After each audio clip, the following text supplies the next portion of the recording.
கிறிஸ்துவின் பாடுகளையும் மரணத்தையும் உயிர்ப்பையும் நினைவு கூறும் தவக்கால சிந்தனை வழங்குகிறார் புனித கிளேரேஷியன் சபையைச் சார்ந்த அருட்தந்தை எவரெஸ்ட் டயஸ் அடிகளார். இறை இயேசுவில் அன்பார்ந்த சகோதர சகோதரிகளே, இன்று தவக்காலம் 4ஆம் வாரம் சனிக்கிழமை. ஆண்டவரே, உம்மிடம் நான் அடைக்கலம் புகுந்தேன்.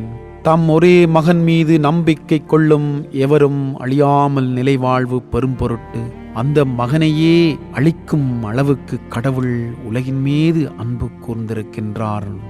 எனவேதான் இயேசு ஆண்டவர்தான் இந்த உலகிற்கு வர இருந்தவர், அவரே வரவேண்டிய இறைவாக்கினர் என்ற செய்தி நமக்கு சொல்லப்படுகின்றது.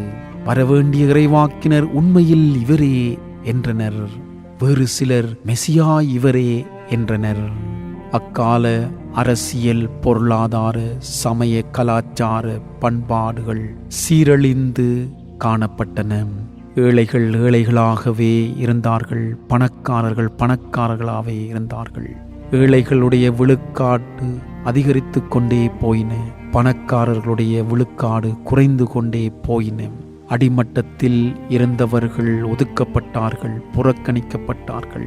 அவர்களுடைய மனித மாண்பு மதிக்கப்படாமல் சீரழிக்கப்பட்டது. இவ்வாறு இருந்த சூழ்நிலையில்தான் எங்களை காக்க யார் வருவார், எங்களை மீட்க யார் வருவார் என்ற உணர்வு ஆழமாக பதிந்திருந்தது அக்கால யூத மக்களிடையே. அக்கால யூத மக்களிடையே இருந்த உயர் விழுக்காட்டினர் என்று சொல்லக்கூடிய உயர்ந்தவர்கள் பரிசேயர்கள், யூதர்கள், சதுசேயர்கள், எசேனியர்கள், சட்ட வல்லுநர்கள், இவர்கள்தான் நினைத்திருந்தார்கள் மெசியா பெரிய மாளிகையிலே பிறப்பார், அவர் ஒரு பெரிய அரசராக வருவார் என்று சொல்லி எல்லாம் இவர்கள் அவர்களுடைய எண்ணங்கள் போல் அவர்கள் வாழ்ந்து கொண்டு இருந்த வேளையில்தான் இயேசு மெசியாவாக ஏழையாக அவதரித்தார். ஏழைகளுக்காக குரல் கொடுத்தார். நோயாளர்களுடைய வாழ்வை திரும்ப அவர் பெற்றுக் கொடுத்தார். அரசியல், பொருளாதார, கலாச்சார, பண்பாட்டு வாழ்க்கை முறைகள் சீரழிந்து புறையோடி கிடந்த வேளையிலேதான் இவர் ஒரு மீட்பராக எதிர்பார்க்கப்பட்டார்.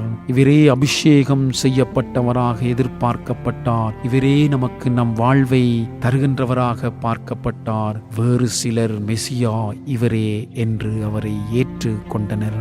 ஆகவே நம் ஆண்டவரும் மீட்பருமாகிய இயேசு கிறிஸ்துவை மெசியாவாகவும் இவ்வுலக கடவுளாகவும் ஏற்றுக்கொண்டு வாழுகின்ற அனைவருக்கும் இது ஒரு மீட்பின் செய்தியாக இருக்கிறது, நம்பிக்கையின் செய்தியாக இருக்கின்றது.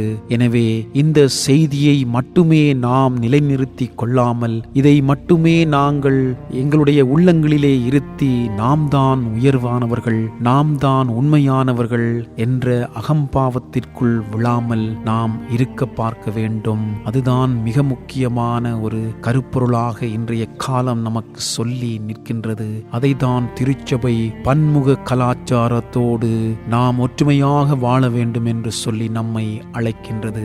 ஆகவே ஆண்டவரே, உம்மிடம் நான் அடைக்கலம் புகுந்தேன். நீர் ஒருவரே எங்கள் அனைவருக்கும் நம்பிக்கையாக இருக்கின்றீர். நீரே எல்லா இனத்தாருக்கும் நம்பிக்கையாக மாற வேண்டும், எல்லா இனத்தாரும் வாழ்வை பெற்று மகிழ வேண்டும் என்று சொல்லி மன்றாடுவோம்.